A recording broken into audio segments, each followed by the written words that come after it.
혹시 오늘 주보를 펼쳐서 보시면서 말씀의 제목에 오타가 나지 않았을까 이렇게 생각하신 분이 혹 계실지 모르겠습니다. 신앙생활이라고 해야 되는데 오타가 나가지고 생활신앙이라고 잘못 나왔나 보다 혹 이렇게 생각하신 분이 계셨습니까? 한 분도 안 계셨네요. 한 분도 안 계셨어요. 여러분, 이 시간 주시는 말씀의 제목은 생활신앙입니다. 한번 하나 해보실까요? 생활신앙. 다시 한번 생활신앙. 여러분, 이 제목이 가지고 있는 의미는 세 가지입니다.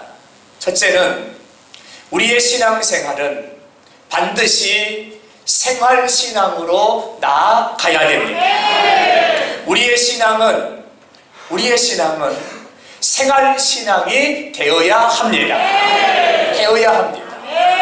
그리고 또 하나의 의미가 있다고 한다면 진짜 신앙은 생활신앙이 진짜 신앙입니다. 그러므로 우리 모두의 신앙생활이 이제는 생활신앙으로 나가기를 원합니다. 이것이 오늘 말씀의 제목이 가지고 있는 의미입니다. 우리 사랑하는 우리 영산포의 가족들에게 이 시간 이런 은혜가 있기를 원합니다.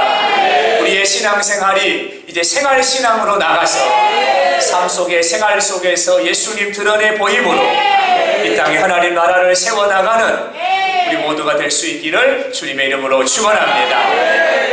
여러분, 신앙생활이 뭡니까? 신앙생활은 예수님이 나의 구원자가 되심을 믿는 것입니다. 그리고 그 예수님을 의지하고 바라보고 신뢰하고 그 예수님을 삶의 한 부분이라도 예수님을 닮아가기를 원합니다. 여러분, 이것이 신앙생활입니다. 예수님 바라보고 예수님 의지하고 예수님 생각하고 예수님 닮아가기를 원하는 거죠. 이것이 신앙생활입니다.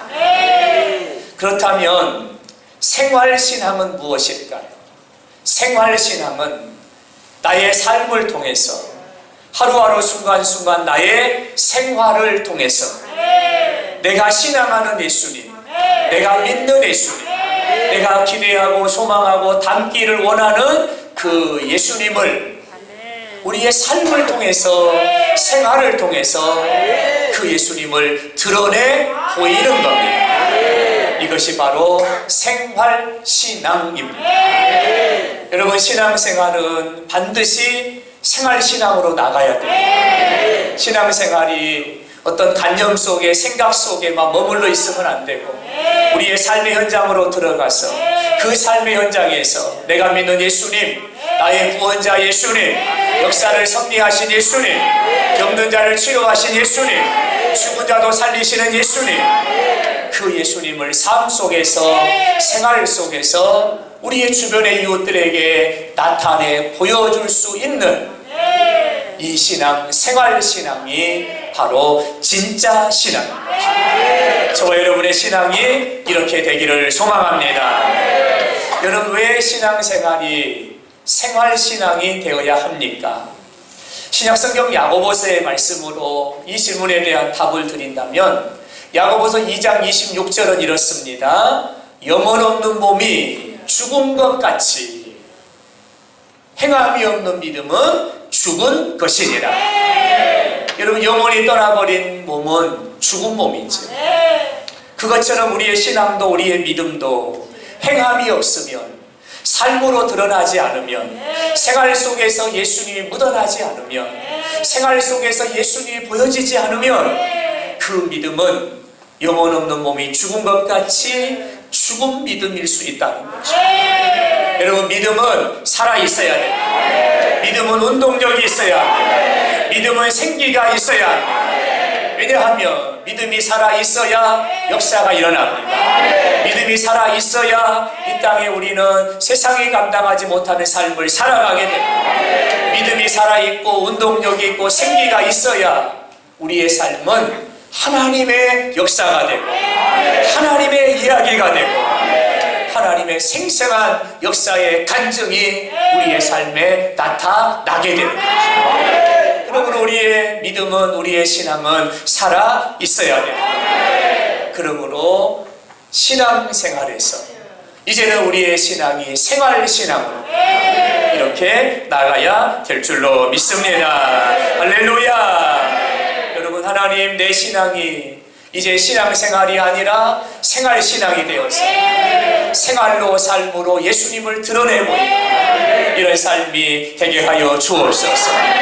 사모하면서 말씀을 함께 받기를 원합니다. 여러분의 이렇게 질문을 한번 드려보고자 합니다.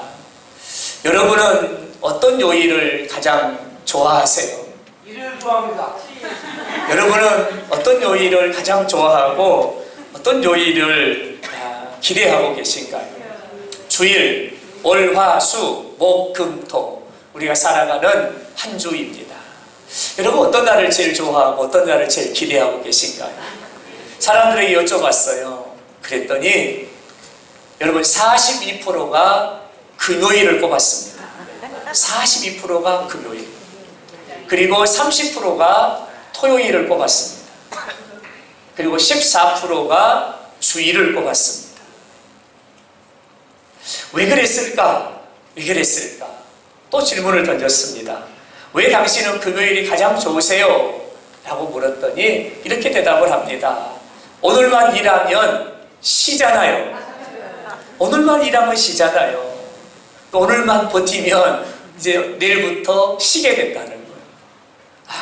여기서 위로받지 못하고 지친 가운데 매일매일의 삶을 허덕이며 살아가는 많은 사람들, 그 마음이 느껴져서 공감이 되고 또 이해가 되고 여러분 위로하기를 원합니다. 여러분, 가장 인기 있는 날이 금요일이었고요. 가장 인기 없는 날이 있었습니다. 어떤 날인 줄 아세요? 월요일이었습니다. 월요일은 4%. 왜 월요일이 가장 인기가 없습니까? 그렇게 물었더니 아주 대답은 간단했습니다. 한 주가 시작되잖아요. 한 주간의 직장생활이 시작되고 또 한 주간의 일이 시작되니까 월요일이 가장 인기 없는 날이었다는 거죠. 여러분, 이 설문조사를 보고 충분히 공감이 됐어요. 그리고 위로하기를 원했어요. 근데 마음 한편으로는 문득 이런 생각이 든 거예요. 우리 예수 믿는 사람들에게, 세상 사람들 말고 예수 믿는 사람에게 똑같은 질문을 던졌는데 똑같은 대답이 나왔다면 예수 믿는 사람들도 금요일이 제일 좋아요? 월요일이 제일 안 좋아요? 라고 예수 믿는 사람들도 세상 사람들과 똑같이 답을 했다면 야, 이거는 큰일이구나. 문득 마음의 무거움이 느껴졌습니다. 왜냐하면 여러분, 예수 믿는 사람들은 주일 내 한자리에 함께 모여서 구원받은 성도들이 우리를 구원해 주신 하나님을 예배하고 찬미하고 하나님을 찬양합니다. 그리고 하나님이 주시는 위로부터 내려주시는 은혜를 받고 하나님의 말씀을 받고 하나님의 뜻을 분별하고 어떻게 살아가야 되는지 하나님의 말씀을 우리가 주일날 받게 되는 거죠. 주일날 은혜를 받고 말씀을 받게 되는 거죠. 여러분, 그리고 우리는 월요일에 아침에 문을 활짝 열고 그 말씀을 가지고 세상 속으로, 직장 속으로 들어가서 하나님의 말씀을 실천하며 하나님의 뜻을 이루어가며 하나님의 뜻이 무엇인가를 세상 사람들에게 보여주며 그들에게 하나님의 뜻이 이런 것이다라고 하는 것을 나타내 보여주며 그들에게 하나님이 어떤 분인가를 여러분 소개하는 삶이 그리스도인의 삶이죠. 근데 은혜를 받고 말씀을 받았는데 월요일이 가장 싫다고 한다면 여러분, 이거는 우리 그리스도인들이 세상을 지금 잘못 살고 있는 거죠. 하나님 말씀을 받았으면 이제 그 말씀을 가지고 한 주간 세상 속으로 들어가서 여러분 보세요. 하나님의 말씀이 이렇습니다. 하나님이 이런 분입니다. 내가 믿는 예수님은 이런 분입니다. 삶 속에서, 생활 속에서 그 말씀을 나타내 보임으로 구원의 문을 열고 상한 심령들을 위로하고 결박에 묶인 자들을 그 말씀으로 치유하고 구원하는 세상의 빛이요 세상의 소금으로 살아가라 하셨으니 한 주간의 삶을 통해서 빛으로 소금으로 세상을 변화시키며 살아가야 되는 것이 그리스도인의 삶인데, 우리가 세상에 변화돼가지고 반대로 거꾸로 세상에 우리가 변화돼가지고 여러분 이렇게 살아가고 있다면 우리는 지금 잘못 살아가고 있다는 것입니다. 사랑하는 여러분, 저는 오늘 이런 기대를 갖습니다. 오늘 이 말씀을 받고 우리 사랑하는 성도님들 월요일을 기대하시기 바랍니다. 하나님의 말씀이 여러분의 삶을 통해서 펼쳐지게 될 그 월요일을 기대하시기 바랍니다. 월요일에 하나님을 여러분이 만나셔서 여러분의 삶 속에서 일하시는 그 하나님을 날마다 경험하며 살아가는 그 월요일이 기대가 되고, 화요일이 기대가 되고, 수요일이 기대가 되고, 매일매일의 삶이 그 하나님의 역사가 기대가 되어지는 생활의 신앙이 될 수 있기를 주님의 이름으로 축원합니다. 할렐루야. 지난 한 주간 저를 붙잡았던 하나의 질문이 있었습니다. 하나님이 원하시는 성도의 삶은 무엇입니까? 하나님이 원하시는 성도의 삶은 무엇입니까? 저를 붙잡았던 한 주간의 말씀이었습니다. 성경을 묵상하면서, 성경을 통독하면서 말씀을 주셨어요. 하나님의 온전하심을 따라 너도 온전함으로, 하나님의 거룩하심을 따라 너도 거룩함으로 나가길 원한다. 이게 하나님이 원하시는 성도의 삶이었어요. 하나님의 온전하심을 우리의 삶을 통해서 하나님의 온전하심을 나타내 보이라는, 하나님의 거룩하심을 우리의 삶을 통해서, 생활을 통해서 그 하나님의 거룩하심을 드러내 보이라는 것. 이것이 하나님이 원하시는, 성도의 원하시는 삶이었음을 지난 한 주간 깨닫게 해주셨습니다. 이 시간 여러분과 함께 나누는 이 말씀은 어떻게 하면 우리의 삶이, 어떻게 하면 우리의 생활이, 그 신앙이 생활이 되어서 어떻게 하면 내가 삶을 통해서 하나님을 드러내고 예수님을 드러내며 살 수 있을까 주시는 말씀입니다.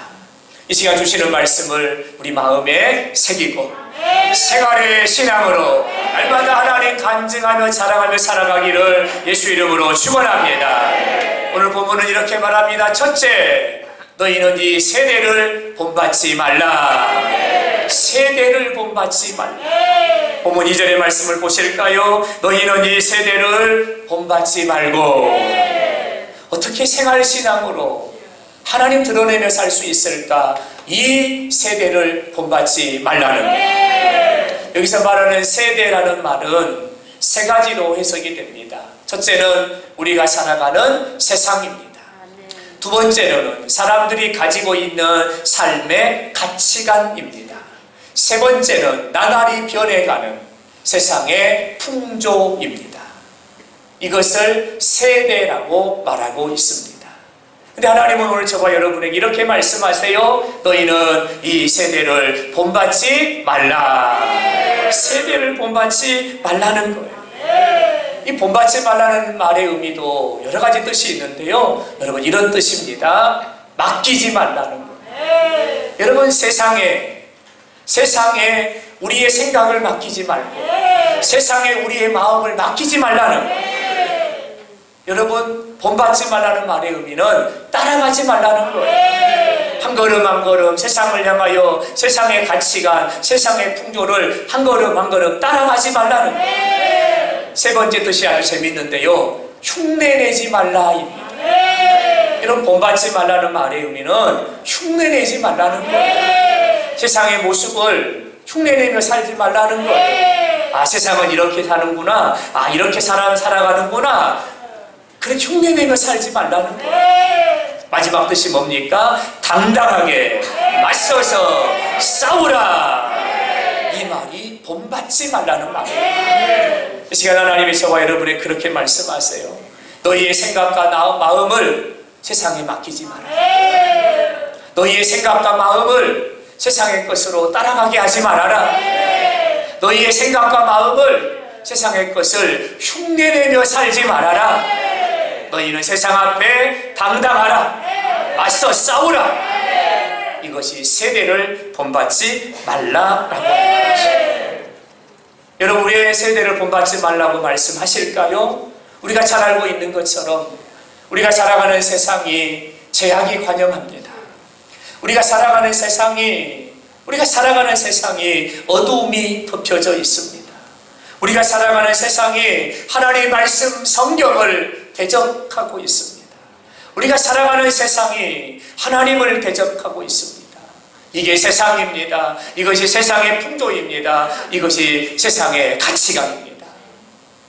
그러므로 하나님의 사람들은 세상을 본받아서는 안 된다는 거예요. 세상을 따라가서는 안 된다는 거예요. 세상을 기웃거리면 안 된다는 거예요. 세상을 흉내내며 살아가면 안 된다는 거예요. 세상과 당당하게 맞서 싸워 이기라고 말씀하시는 겁니다. 우리 사랑하는 가족들, 이런 은혜가 있기를 바랍니다. 이런 은혜가 있기를 바랍니다. 할렐루야. 근데 문제가 있어요. 세상의 풍조, 이 세상의 세대를 본받지 않고 살아간다는 것이 보통 어려운 게 아닙니다. 결코 쉬운 일이 아닙니다. 왜냐하면 내가 세상에 살고 있기 때문이죠. 내가 발을 딛고 사는 곳이 세상이기 때문이죠. 내가 오늘 거하는 곳이 세상이기 때문이죠. 죄악에 관영한 세상입니다. 어두움에 관영한 세상입니다. 세상의 유혹의 한복판에 우리가 서 있는 겁니다. 여러분, 이렇게 세상에 우리가 살고 있기 때문에 이 세상의 풍조를 따르지 않고 세상의 세대를 본받지 않고 세상과 당당하게 맞서 싸우며 살아간다는 것은 보통 어려운 일이 아닙니다. 결코 쉬운 일이 아닙니다. 광야에 갇히는 자의 세례 요한과 같이 여러분, 그렇게 구별되어서 세상을 본받지 않고 살아간다는 것은 보통 어려운 일이 아니고 보통 쉬운 일은 아닙니다. 이게 문제이죠. 사랑하는 여러분, 그러나 분명한 사실은 우리가 세상에 살지만 이 세상을 본받아서는 안 됩니다. 우리가 세상에 살지만 세상을 흉내내며 살아서는 안 됩니다. 우리가 세상에 살지만 세상을 따라가서는 안 됩니다. 왜냐하면 우리는 하나님의 거룩한 무리로 하나님의 독생자 예수 그리스도의 십자가의 핏값으로 구원해 주신 하나님의 사람이기 때문입니다. 그러므로 세상을 변화시키며 살아야 되고 세상을 갱신하며 살아야 되고, 할렐루야, 세상과 맞서 싸움으로 하나님이 어떤 분이신가를 드러내 보이는 삶을 살아가야 할 줄로 믿습니다. 할렐루야. 여러분에게 한 교회를 소개하려고 합니다. 2022년 다니엘 기도회가 큰 은혜의 흔적을 남기고 여러분 마쳤습니다. 1만 5천여 교회 50만의 성도들이 함께 웃고 함께 울고 함께 기도했던 아주 은혜의 향연이었습니다. 여러분, 한 달이 시간이 지났지만 아직도 저에게 생생하게 기억되어지는 한 분의 간증자가 있습니다. 여러분, 이분은 미국에 있는 뉴저지 필그림이라는 교회를 심호하고 계시는 양충길 목사님이셨습니다. 아마 여러분도 기억하실 겁니다. 저는 이 목사님의 간증이 지금도 제 가슴을 뛰게 하고 있고 지금도 제 가슴에 잔잔한 은혜의 감동을 지금도 흘려보내고 있습니다. 이분의 간증을 간단히 소개하지요. 여러분, 이분이 속해 있는 교단은 미국의 PCUSA라고 미국 장로교회입니다. 근데 이 PCUSA가 어느 날 동성애를 인정하고 동성애를 받아들이는 결정을 하게 됩니다.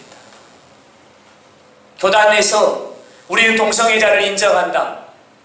동성애자 목회자를 안수를 합니다. 강단에 동성애자가 올라와서 설교를 합니다. 동성애를 인정하게 된 거죠. 여러분 동성애가 뭔 줄 알고 계시죠? 동성애는 이런 겁니다. 남자가 남자를 사랑해서 남자와 결혼하는 겁니다. 여자가 여자를 사랑해서 여자와 결혼해서 가정을 꾸리는 겁니다. 이게 동성애입니다. 근데 미국의 PCUSA, 이 미국 장로교회가 이 동성애를 합법적이다 인정하고 교단에서 그걸 받아들이게 된 거죠.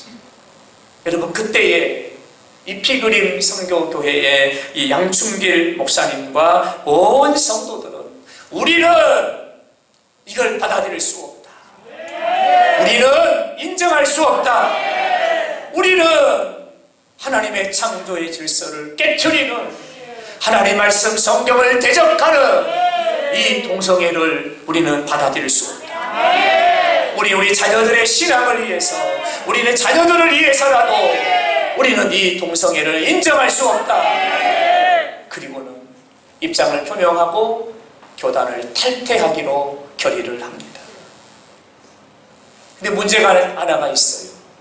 EPCUSA라고 하는 이 교단은 교회의 모든 재산권이 교단에 있습니다. 모든 재산권이 교단에 있는 거죠.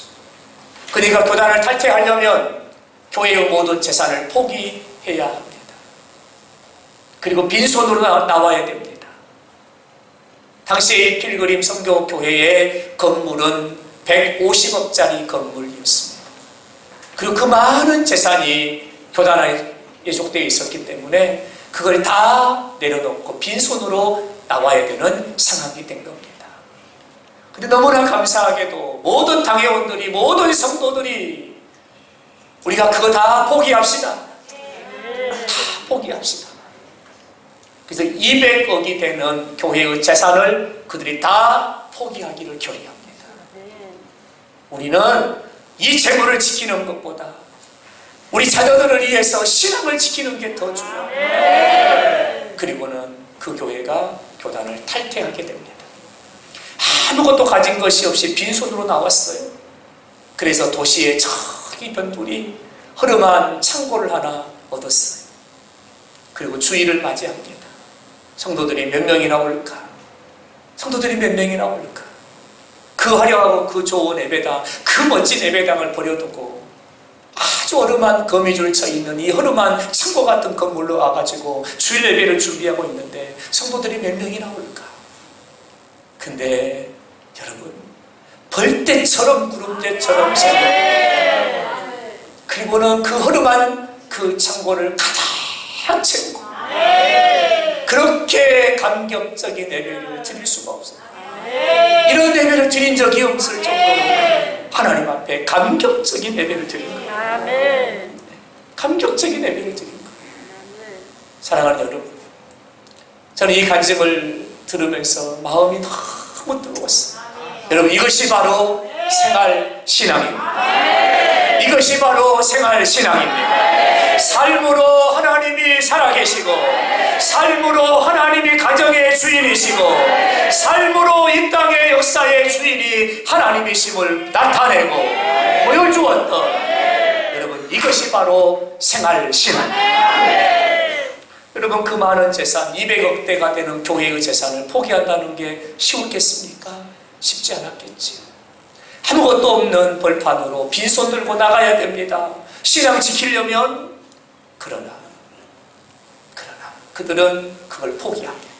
왜냐하면 우리가 믿는 하나님은 성경에서 말씀한 하나님은 동성애 인정하는 하나님이 아니야. 우리 하나님 말씀대로 신앙, 우리 하나님을 믿으려면 진짜 믿어야 돼. 여러분 이게 생활 신앙이다.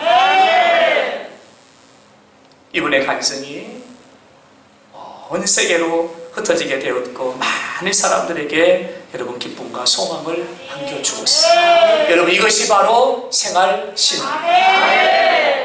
여러분 요셉이라는 믿음의 사람이 있지요. 이 요셉은 어디서 탄생합니까? 애굽의 감옥입니다. 애굽의 감옥입니다. 느헤미야라고 하는 위대한 선지자가 있지요. 이 사람은 어디서 탄생합니까? 바벨론 페르시아의 여러분 수상궁입니다. 다니엘이라고 하는 위대한 믿음의 사람이 있지요. 이 다니엘은 어디서 만들어집니까? 여러분, 사자굴 속에서 만들어집니다. 여러분, 이 사람들의 공통점이 무엇입니까? 공통점은 하나입니다. 불이익이 온다는 걸 알았어요. 손해가 된다는 걸 알았어요. 내가 지금 갖고 있는 지위, 명예 다 잃어버린다는 걸 알았어요. 왕의 신상에 절하지 않으면, 왕의 명령에 복종하지 않으면 나에게 죽음이 찾아온다는 것을 알았어요. 알고 있었어요. 왕의 조서에 도장이 찍힌 것도 알고 있었어요. 그럼에도 불구하고 그들은 왕의 신상 앞에 절하지 않습니다. 이것이 생활신앙입니다. 왜냐하면 왕의 신상 앞에 절을 하는 것은, 우상의 신상 앞에 절을 하는 것은 하나님이 기뻐하지 아니하시니, 그들은 하나님을 선택합니다. 그리고 세상의 풍조를 본받지 않고, 동조하지 않고, 따라가지 않고, 물러서지 않고, 흉내내지 않고 당당하게 죽음으로 맞섭니다. 이것이 바로 생활신앙, 하나님을 보여주는 거죠. 하나님이 어떤 분인가를 드러내는 거죠. 내가 믿는 예수님이 어떤 분인가를 드러내는 거죠. 이것이 바로 생활신앙입니다. 사랑하는 여러분, 오늘 우리는 어떻습니까? 나도 모르는 사이에 세상에 살다 보니까 세상에 물이 들어버렸어요. 나도 모르는 사이에 세상에 살다 보니까 세상의 가치관이 여러분 나를 이끌어가고 있어요. 나도 모르는 사이에 세상을 흉내내면서 사람들이 다 그렇게 살아가는 거야, 원래 세상은 이렇게 살아야 돼 하면서 나도 모르는 사이에 세상을 흉내내고 세상의 풍조를 흉내내며 살아가고 있지는 않습니까? 세상을 변화시키라고, 너희는 세상의 소금이나 빛이라고 말씀하셨는데 오히려 내가 세상에 변화돼 버립니다.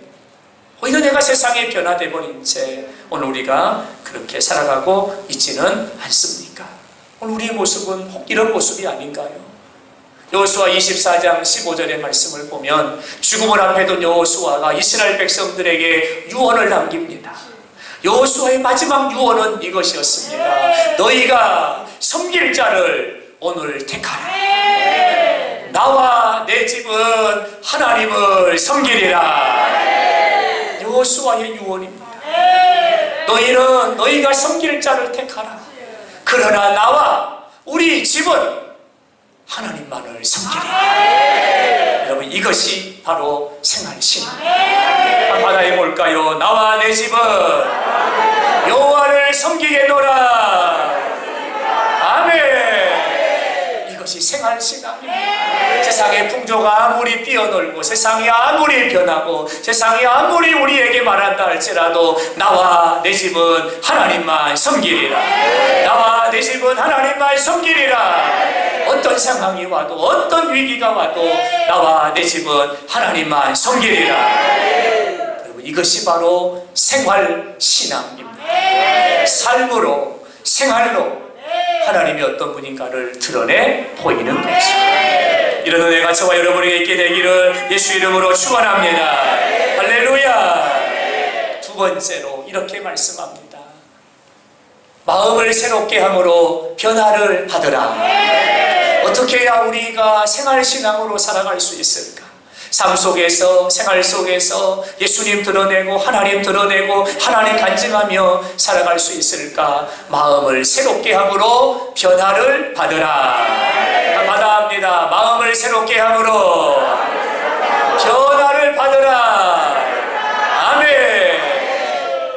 여러분이 변화라고 하는 이 단어가 참 보석과 같은 단어인데요, 이 변화라고 하는 이 말의 헬라어는 메타모르포라는 단어예요. 이 단어가 성경에 쓰여진 용례가 있더라고요. 어디에 쓰여진가를 봤더니 마태복음 17장에 예수님이 변화산에 올라가 하나님 앞에 엎드려 기도할 때에 하나님의 그 임재하심이 예수님을 가득하게 덮었어요. 그 하나님의 임재가 예수님을 덮으니 예수님에게 변화가 일어났다는 거예요. 성경은 그 변화를 이렇게 말해요. 얼굴이 해같이 빛나고 옷이 빛과 같이 희어졌더라. 예수님에게 변화가 일어난 거예요. 근데 여러분, 이 단어가 메타모르포라고 하는 이 변화라는 말이에요. 여러분, 우리가 생활 속에서 하나님의 영광, 하나님의 임재, 하나님의 역사, 하나님의 살아계심을 드러내 보이려면 우리에게 변화가 일어나야 된다. 근데 여러분, 어떤 변화입니까? 어떤 변화예요? 마음을 새롭게 함으로 변화를 받으라는 거예요. 이게 변화가 일어나야 될 것이 어디냐면 마음이라는 거예요. 마음이 새롭게 변화가 되어야 된다는 거죠. 잠언의 말씀입니다. 무릇 지킬 만한 것보다 너희 마음을 지키라. 마음을 지키라는 거죠. 왜 마음을 지키라고 말씀합니까? 생명의 근원이 이에서 남이니라. 생명의 근원이 마음에서부터 나오기 때문에 마음을 지키라는 거예요. 여러분, 이 마음이 변화되면 우리의 삶에 혁명이 일어나게 됩니다. 이 마음이 변화되면 우리의 삶에 혁명이 일어나게 되는데요. 보지 못하는 걸 보고, 경험하지 못하는 걸 경험하고, 느끼지 못하는 것을 느끼며 살아가게 됩니다. 여러분, 마음이 변화되면요, 삶이 변화돼요. 행동이 변화돼요. 습관이 변화돼요. 마음이 변화되면 우리의 삶에 여러분, 새로운 하나님의 이야기가 시작이 된다는 거예요. 여러분, 그러므로 마음이 변화를 받아야만 우리는 생활신앙으로 나갈 수 있고, 마음이 변화된 사람이 생활 속에서 하나님을 간증하고 하나님을 드러내며 살아갈 수 있습니다. 마음의 변화를 받아야 합니다. 이 시간 하나님의 성령이 저와 여러분의 마음을 붙드시기를 원합니다. 여호와의 불이 우리의 심령에 떨어지기를 원합니다. 우리의 마음이 변화되기를 원합니다. 우리 마음이 뜨거워지기를 원합니다. 식어진 우리의 가슴이 뜨거워져서 마음으로부터 변화되어 우리의 삶으로 하나님이 드러나는 역사가 있기를 바랍니다. 어떻게 하면 마음이 변화될 수 있을까? 우리가 해야 되는 일이 있고요, 하나님이 하셔야 되는 역사가 있다. 성경의 마음이 변화된 사람들의 이야기를 보면 이들에겐 특징이 있었어요. 그게 뭐냐면 하나님 앞으로 나아가더라는 거죠. 예수님 앞으로 나아가더라는 거죠. 하나님 앞으로 나갈 때, 예수님 앞으로 나갈 때에 하나님이 일하기 시작하십니다. 그 하나님의 일하심이 그들의 마음을 새롭게 함으로 변화를 시켜 그들을 하나님의 사람들로 세워 가시더라고요. 요한복음 4장에 예수님이 갈릴리로 올라가실 때 사마리아를 지나가세요. 야곱의 우물 곁에서 한 여인을 만나게 됩니다. 이 여인은 사람들이 없는 한 낮에 사람들의 낯을 피하여 얼굴을 가린 채 물동이를 이고 물을 뜨러 나온 여인이었습니다. 예수님이 그에게 말합니다. 이 물을 마시는 자는 다시 목마를 것이다. 내가 주는 물을 마시는 자는 목마르지 아니할 것이다. 그 배에서 솟아나는 샘물이 되리라. 이 여인이 예수님을 만났거든요. 예수님을 만나서 이 여인의 삶에 놀라운 변화가 일어납니다. 물동이를 던져버리고 얼굴을 가렸던 히잡을 벗어버리고 사람들의 낯을 피하며 사람들이 없는 길로 다니던 이 여인이 마을로 뛰어들어가 동네로 뛰어들어가 사람들에게 그렇게 말합니다. 여러분 와보세요. 여러분 와보세요. 내가 그리스도를 만났습니다. 여러분도 나처럼 예수를 만나야 합니다. 그리스도를 만나야 됩니다. 여러분 어서 오세요. 어서 오세요. 내가 그리스도를 만났습니다. 한 여인의 변화의 모습을 요한복음 4장은 그렇게 기록하고 있습니다. 예수님 만나기 전에 이 여인은 이런 묶인 자였고 갇힌 자였어요. 자유가 없는 자였어요. 사람들의 시선이 무서웠어요. 사람들의 손가락질이 두려웠어요. 사람들의 낯을 피했고 사람들이 없는 시간대를 골라서 물을 뜨러 나왔던 여인이죠. 근데 그가 예수님을 만난 거예요. 예수님 만나니까 하나님의 영이 그를 붙잡기 시작하는 거죠. 그의 삶의 변화가 일어나기 시작하는 거죠. 우리 마음이 변화를 받으려면 하나님 앞으로 나아가야 합니다. 할렐루야. 하나님 앞으로 나아가야 합니다. 하나님 말씀 앞으로 나아가야 합니다. 기도의 자리로 나아가야 됩니다. 은혜의 자리로 나아가야 합니다. 최선을 다해서 나가야 됩니다. 하나님 앞으로 나아갈 때에 하나님이 일하기 시작하십니다. 하나님이 일하기 시작하시는데요. 여러분, 하나님의 일하심은 어떻게 나타나는 일하심일까요? 스가랴 4장 6절의 말씀을 보면 이렇게 말합니다. 힘으로 되지 아니하고 능력으로 되지 아니하고 오직 나의 영으로 되느니라. 하나님의 일하심은 힘이 아니에요. 능력이 아니에요. 하나님의 일하심은 성령으로 일하십니다. 내가 하나님 앞에 나가면, 말씀 앞에 나가면, 기도하는 자리로 나가면, 은혜의 자리로 나가면 성령께서 일하기를 시작하신다. 성령께서 일하기 시작하신다. 여러분, 성령님의 일하심은 불꽃 같아요. 성령님의 일하심은 죽은 자를 살리고요, 병든 자를 치료하고요, 갇힌 자들을 자유케 하는, 모든 결박을 끊어버리는, 이게 성령님의 일하심입니다. 병든 자를 치료하시는, 이게 성령님의 일하십니다. 사랑하는 여러분, 우리 하나님 앞에 나아가길 바랍니다. 그래서 병든 육체 치료받고 우리의 삶을 통해서 나를 치료하신 하나님을 나타내 보이는, 하나님을 자랑하는, 하나님이 나를 치료하셨습니다, 그 하나님을 간증하며 살아가는 저와 여러분이 되어줄 수 있기를 바랍니다. 공생애를 시작하신 예수님, 갈릴리 지역을 두루 다니시면서 제자들을 부르셨어요. 제자들은 예수님의 부름을 받고 3년을 예수님과 동행합니다. 3년 동안 예수님 곁에 머물면서 말씀을 들었고 가장 가까이에서 기사와 표적과 이적을 목격했습니다. 여러분, 그러나 제자들이 3년 동안 예수님을 따라다녔다고 변화됐습니까? 아닙니다. 3년 동안 그들이 변화됐습니까? 아닙니다. 공생의 예수님의 기록을 보면 제자들이 모이면 그들이 했던 이야기들이 있었어요. 누가 크냐? 우리 12명 중에 누가 큰 사람이야? 누가 큰 거야? 서로 기재기를 했어요. 예수님의 제자들은 모이면 늘 이 얘기를 나눴어요. 예수님이 나라를 세우시면 누가 예수님의 오른편에 앉을 것인가? 높아질 것인가? 이게 제자들의 모습이었어요. 3년 동안 예수님을 따라다녔고 훈련을 받았고 예수님에게 가르침을 받았는데 그들에게 변화가 일어나지 않았다는 거죠. 여러분, 변화라고 하는 것은요, 훈련으로 되는 건 아니에요. 시간으로 되는 것도 아니에요. 여러분, 변화는 성령이 임하셔야 돼요. 성령이 임하셔야 돼요. 그래야 변화가 일어나는 거예요. 사도행전 2장에 그들이 예수님 말씀에 순종하여 그들이 함께 모여 기도하고 있을 때, 예수님 앞에 나아가 기도하고 있을 때에 사도행전 2장 2절의 말씀을 보면 호련히 하늘로부터 급하고 강한 바람 같은 소리가 있어 성령이 그들에게 임하시고, 성령이 그들의 머리 가운데 임하시고, 성령이 그들의 마음에 임하시고, 성령의 불길이 그들을 휘감기를 시작하시고, 여러분, 그때에 제자들이 근본적인 변화가 일어나요. 마음의 변화가 일어나요. 삶의 변화가 일어나요.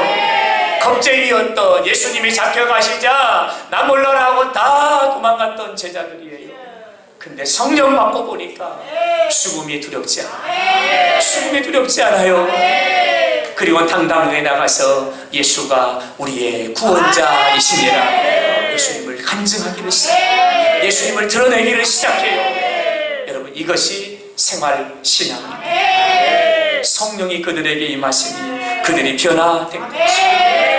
성령의 붙잡힘을 받고 그들이 변화를 받았더니 두 가지의 여러분 변화가 일어나는 거예요. 첫째는요, 사도행전 2장 47절에 보니까 온 백성에게 칭송을 받더라. 마음의 변화를 받아 생활의 신앙으로 예수가 그리스도, 예수가 그리스도, 죽은 자 가운데서 예수가 살아나셨도다. 예수님을 전하고 생활 속에서 예수님 나타내며 살아가니까 이런 역사가 나타나요. 온 백성에게 칭송을 받더라. 여기서 말하는 칭송이라는 말은 당신 진짜 예수 믿는 사람이군요 라는 말이에요. 진짜 예수 믿는 사람이에요. 여러분, 신앙생활이 생활의 신앙으로 이렇게 나타났더니 진짜 예수 믿는 사람으로 칭송을 받게 되었다. 자, 우리 사랑하는 영산교회 가족들, 이런 은혜가 있기를 바랍니다. 칭송을 받기를 바랍니다. 당신 진짜 예수 믿는 사람이군요, 인정받기를 바랍니다. 또 하나의 역사가 나타났는데요, 2장 47절에 보니까 주께서 구원받은 수를 날마다 더하게 하시니라. 할렐루야. 생활신앙으로, 우리의 신앙생활이 생활신앙으로 삶 속에서, 생활 속에서 예수님 드러내 보이며 살아가니까 어떤 역사가 나타나요? 날마다 믿는 자의 수가 더하여 가니라. 구원의 문이 열려질 거예요. 구원의 문이 열릴 거예요. 날마다 더하게 하시니라. 아멘. 날마다 더하게 하시니라. 날마다 더하게 하시니라. 우리 영산구 교회에 이런 은혜가 있기를 바랍니다. 이 땅에 죽어가는 영혼들, 우리 영산구 교회를 통해서 생명 얻고 구원받아 하나님 나라 천국 백성 되기를 원합니다. 날마다 더하게 하시니라. 말씀의 결론을 맺지요. 사랑하는 여러분, 우리의 신앙생활은 신앙생활로 멈춰버리면 안 돼요. 이제는 우리의 신앙생활이 생활신앙으로 나아가야 됩니다. 내가 믿는 예수님을 삶을 통해 드러내야 합니다. 내가 믿는 예수님을 생활을 통해 나타내 보여주어야 합니다. 여러분 보세요. 내가 믿는 예수님은 이런 분이에요. 손해가 된다 할지라도, 피해가 된다 할지라도 내 삶 속에서 예수님을 드러내며 살아가는 생활신앙이죠. 우리 하나님이 원하시는 신앙의 성도의 삶은 바로 믿는 것이 삶이 되고, 믿는 것이 생활이 되고, 생활로 삶으로 예수님 드러내며 살아가는 생활신앙인 줄로 믿습니다. 이 사랑하는 가족들, 이번 한 주간 신앙생활이 생활신앙으로 나가기를 바랍니다. 그래서 예수님 마음껏 드러내고 예수님 마음껏 자랑하고 칭송을 받게 되기를 축원합니다. 여러분을 통해 구원의 문이 열어지기를 축원합니다. 많은 사람들이 주께로 돌아오기를 예수 이름으로 축원합니다.